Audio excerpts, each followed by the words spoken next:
Hello and welcome to The Print. We have with us a special guest, Balbir Punj, who is a former Rajya Sabha MP and a writer. Welcome to The Print, sir.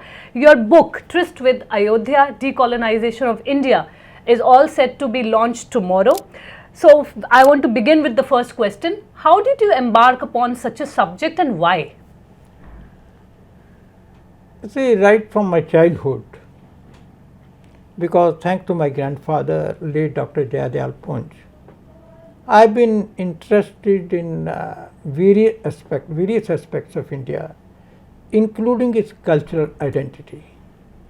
As a child, I was brought up on stories of Mahabharat, and Ramayana. And as a result, when in 1981, when I was with the Indian Express Group and working for Financial Express, I happened to visit Faizabad for some official work, professional work. And there I was told that there is some place called Ayodhya. Now till that time I was almost 30 and I didn't realize that Ayodhya really existed in flesh and blood. You know, you have been taught it is mythology. So I went to see and then saw the Babri structure and Ram Lalla sitting across iron bars and a motley crowd of about 20-25 people. They were singing bhajans. And when I got to know that they have been singing bhajans continuously 24/7 since 1949, and this is that fabled Ramji we were reading in Ramayana and hearing any number of stories, I tears my eyes. So in 1989, when the Bharatiya Janata Party first time adopted it as a resolution at its Palampur National Executive Meeting, and then on Advaniji's Rath Yatra, together that evoked a lot of interest in me, and I've been following that subject ever since. Right. So now that the Ram Janambhoomi movement was coming to a logical end, the temple was going to open. So some of my close friends, they suggested that I should write a book. So this is how I got down to writing this book. Right. So in the book you claim that the demolition of Babri Masjid was in a way a Gandhian solution to the problem. Why do you say that? See, Gandhiji has probably tried to answer all questions of life. There are 100 volumes of his collected works. And in fact, if I am in a dilemma on any issue, I have some confusion, I have got the entire collection of work, all the 100 volumes at my house. So I try to refer to it.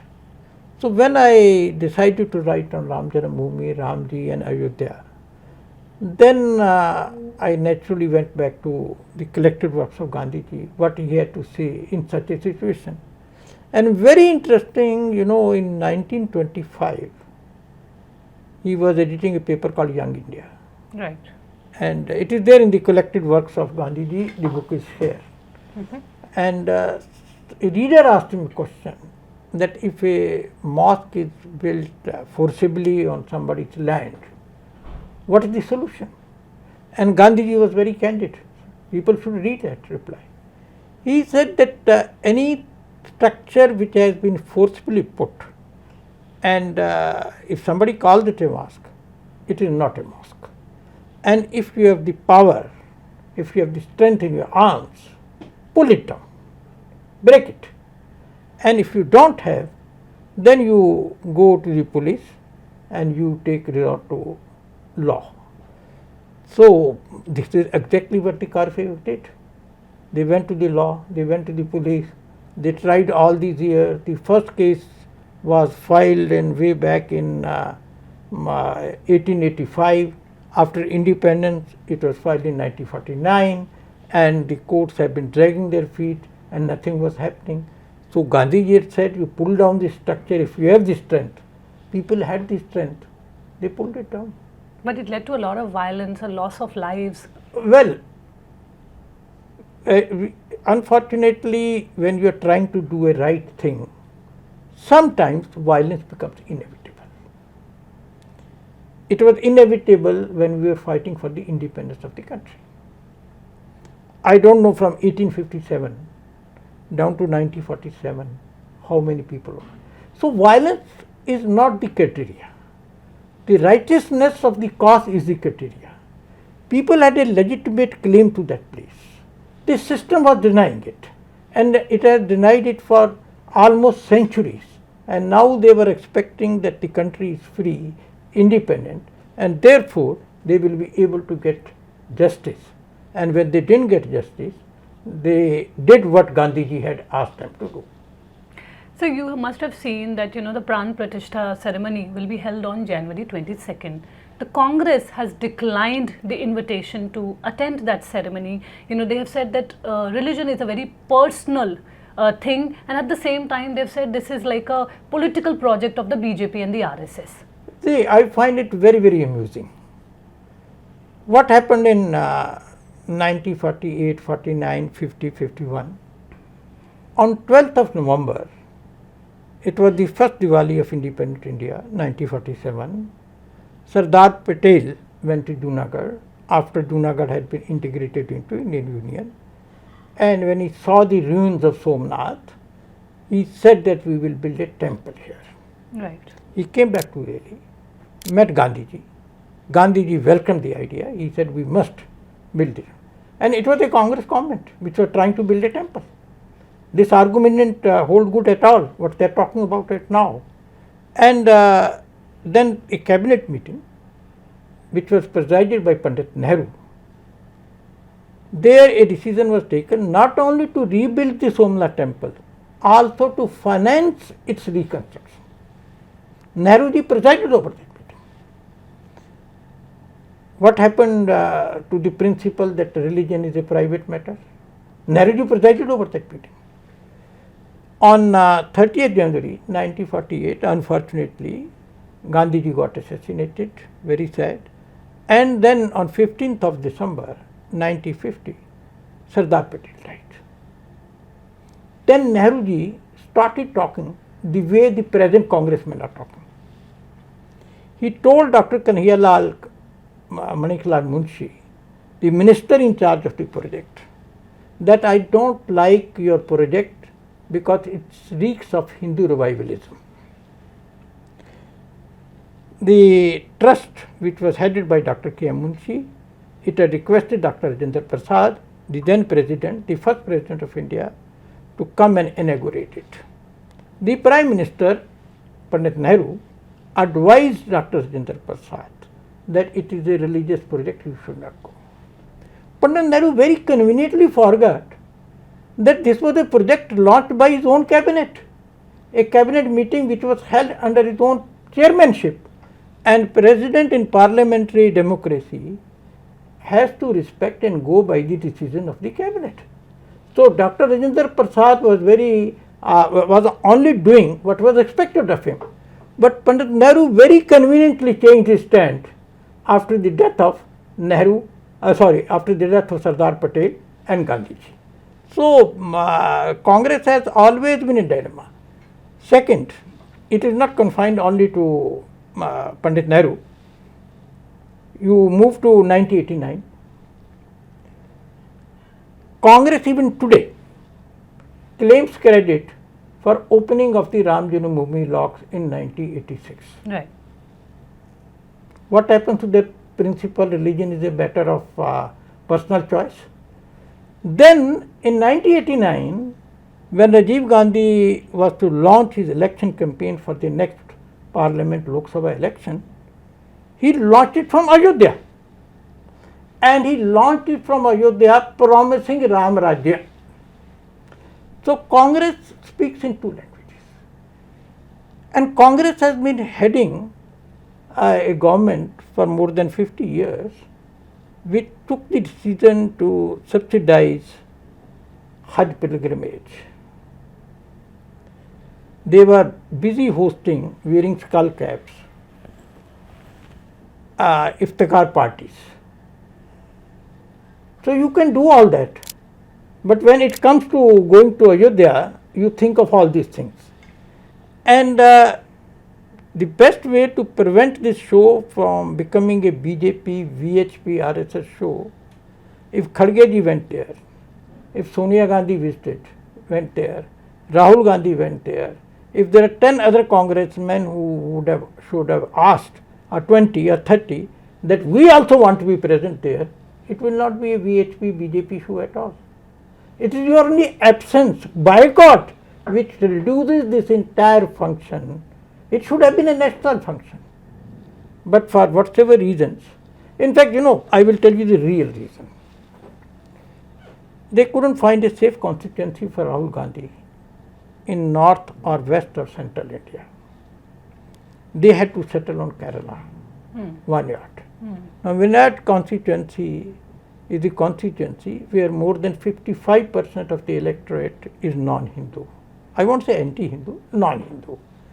Hindus are about 40-41%.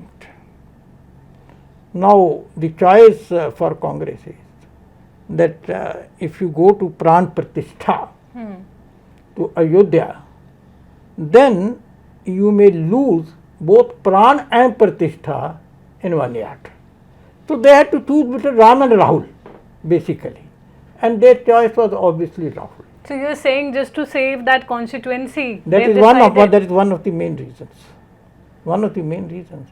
If that constituency doesn't remain safe for Rahul, where will they field him? And if they field him from Vanyad, and Congress is also associated with Ram Janambhoomi and the temple, then if the left decides to put up a Muslim candidate against Rahul Gandhi in Vanyad, there is a good chance he will lose. So there are no high principles involved.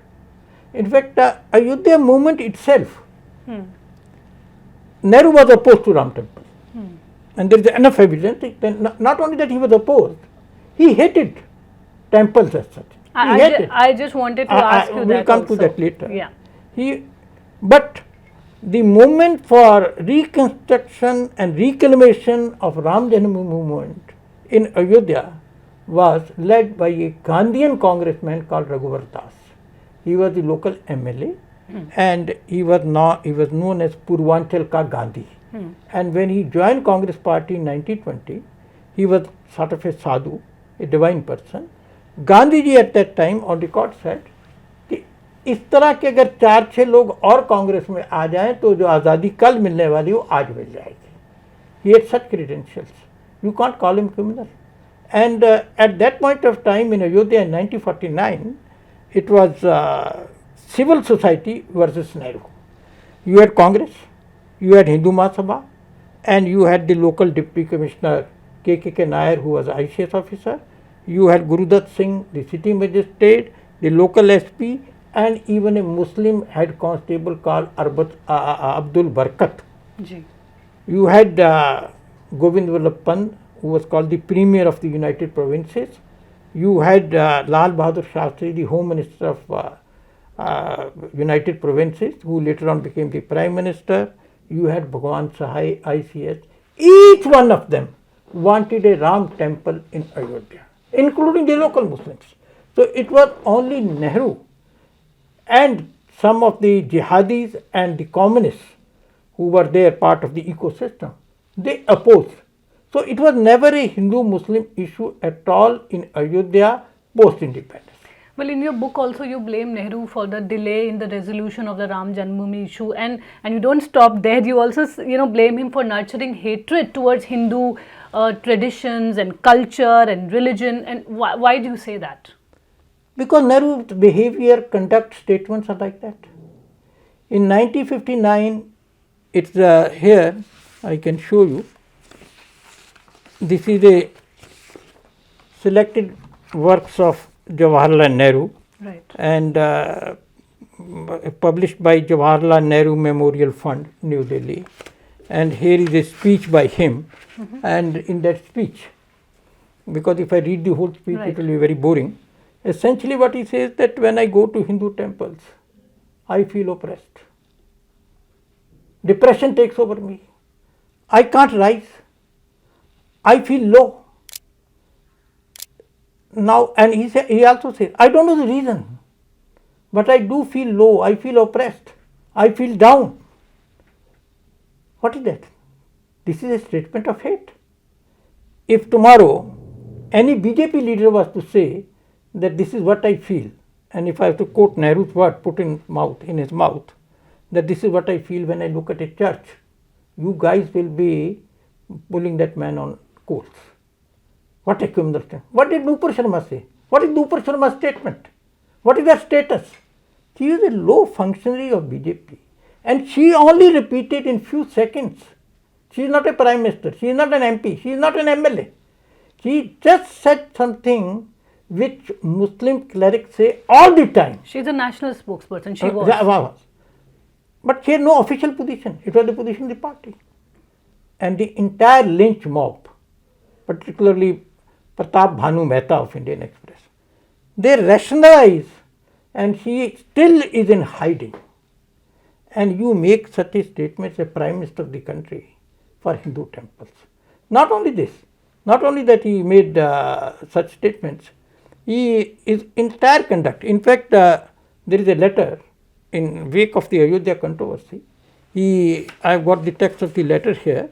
He wrote to Bidhan Chandra Roy, the then Chief Minister of Bengal, in which he called the people who were leading the Ayodhya movement, including a Congress MLA called Baba Raghav Das, ICS officer K.K. Nair, the city magistrate Gurudat Singh, and a whole lot of very honorable people. And he called them led by Pandas and Sanatanists. So this contempt for Sanatanists, which you find, which we frequently find a echo in the Congress system and its allies, it is not something new. These derogatory terms were used in a very derogatory way by Pandit Nehru, and here it is from the selected works of Jawaharlal Nehru. It's from there.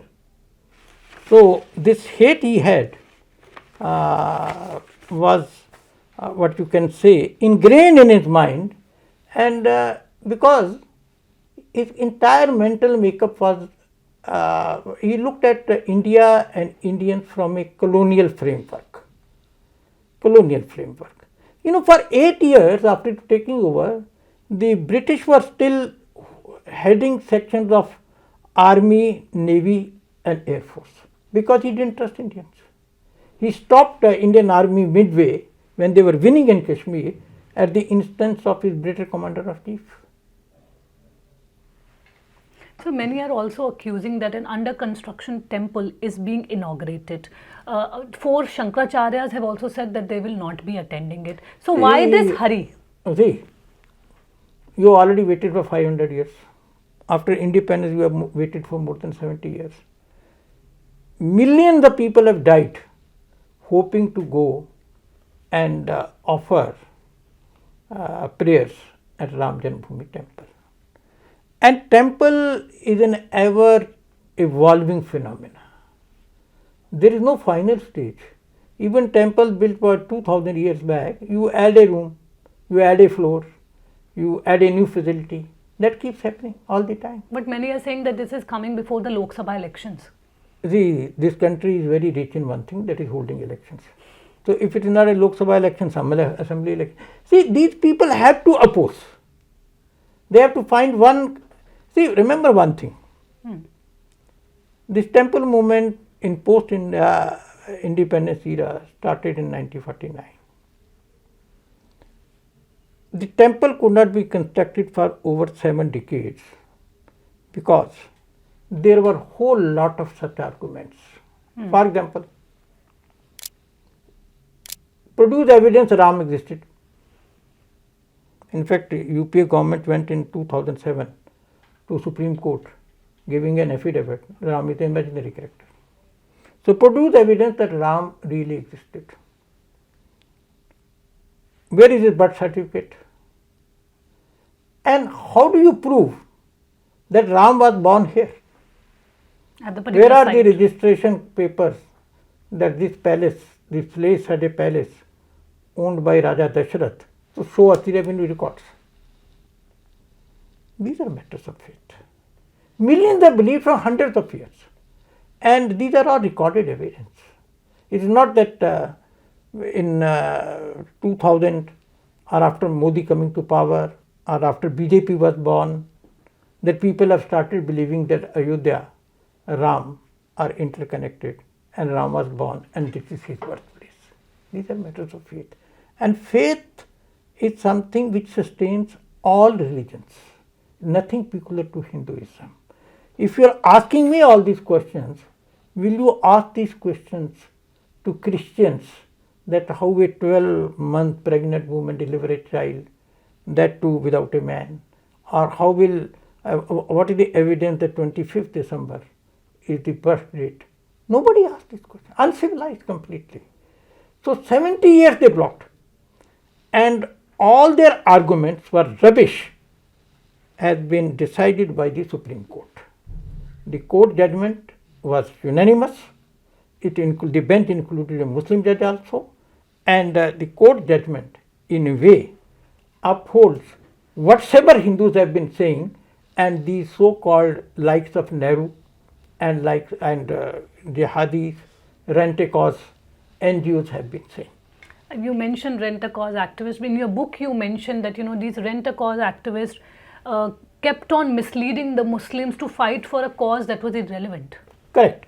See, under the Indian law, settled even before independence, there is a case, Shivling mosque, and the case was decided by Lahore High Court in 1930, and the judgment was upheld by the Privy Council of India, and that has been quoted by the Honorable Supreme Court in this recent judgment also.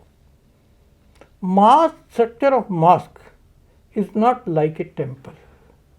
In Saudi Arabia, they have been demolishing mosques because of development projects, and mosques which are really antique mosques, going back to Prophet Muhammad's times, and you can Google it. I have given enough references in my book.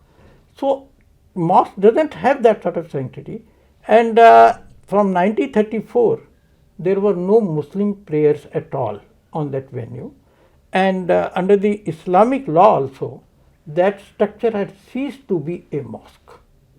Under the settled Indian law, it was not a mosque. Under the Sharia also, it was not a mosque. And instead of explaining that thing, and let me tell you, the local Muslims had no interest at all in that project. In 1949, when proceedings under Section 140 were started in the local court, I think the date was 29th December 1949, no Muslims complained, no Muslim came to object to the arrangement which was suggested by the local administration, that the ideals will remain here and Pujari is being appointed for puja and other puja protocols. No Muslim objected. Not only this, 12 of them gave affidavits that for centuries this place has been used by Hindus and they believe it is the birthplace of Lord Ram. And we have no objection if this place is given to the Hindus so that they can develop it the way they want it. There was no local Muslim opposition.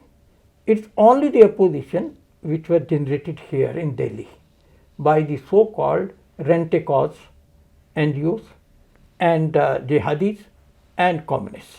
And this entire gang had the support of Pandit Nehru. You also allege in your book that Nehruji did a turnaround on the Somnath temple issue, and you said he had an opportunistic streak to him. Why do you say that?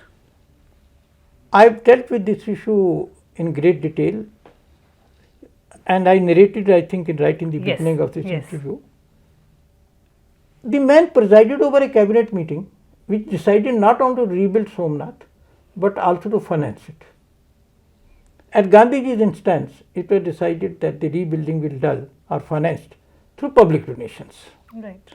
The moment these two great stalwarts, Gandhiji and Sardar Patel, died, Nehru went back on the very decision which his cabinet had taken. and he went against the decision of his own cabinet, advising the president not to respect the cabinet decision. What is this? This is opportunistic stick. If he had the moral courage, and if he didn't want a temple, people can have two opinions. You have a temple or not have a temple. And you are the Prime Minister, you are presiding a cabinet meeting, suggestion is made, you should have the moral courage of saying, if this proposal is approved, I quit as the Prime Minister of the country. Not only that he keeps mum, he even agrees to finance it. What will you call? It's a highly opportunistic stick. This is a harsh judgment of history. And now that there is a comparatively, the ecosystem is free, hopefully people will talk about it. There would be proper assessment of Nehru.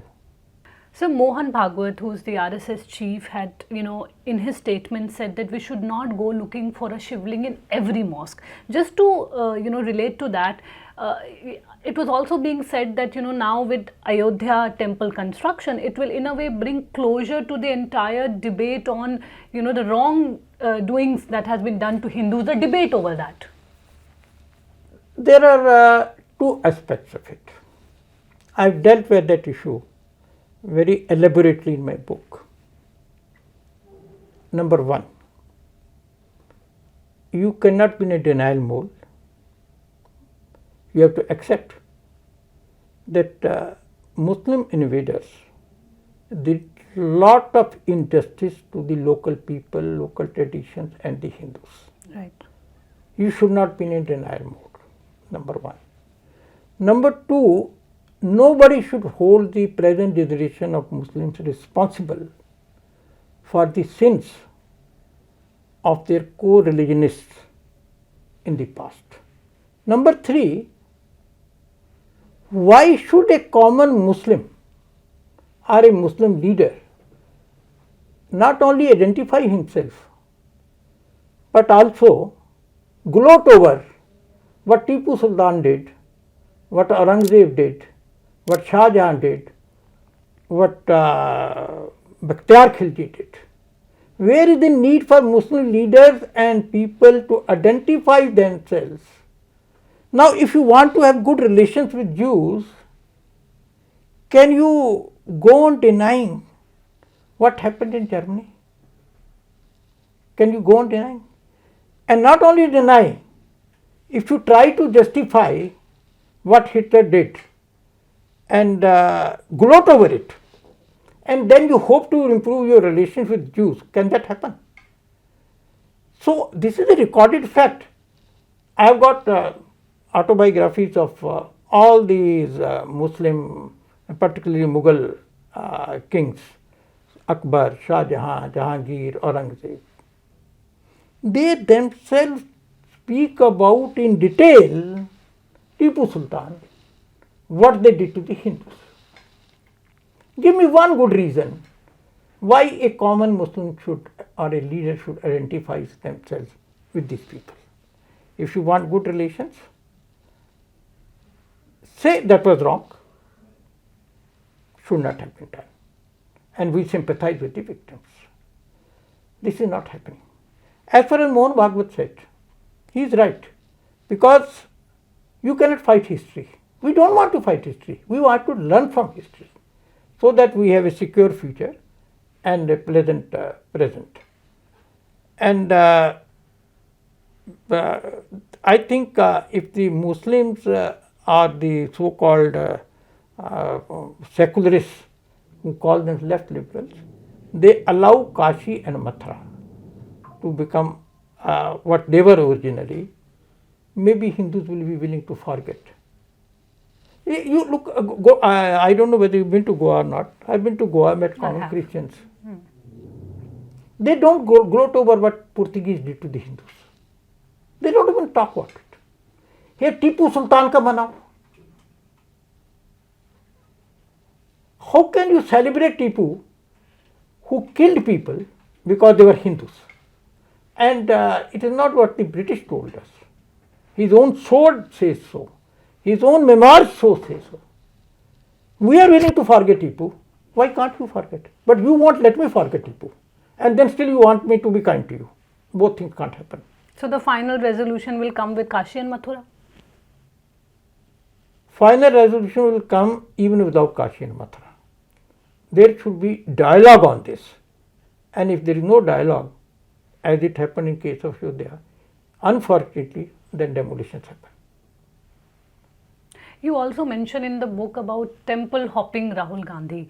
So, there are many BJP leaders, there are other political parties, they also visit mandirs, temples. It's, as I said, Congress points out it's a matter of personal faith. So, what's wrong? No, there is nothing wrong in that. Only thing is that hypocrisy is not supposed to be a very honorable thing. You abuse Sanatan Dharma. Digvijay Singh will make some statement against Sanatan Dharma. I don't know.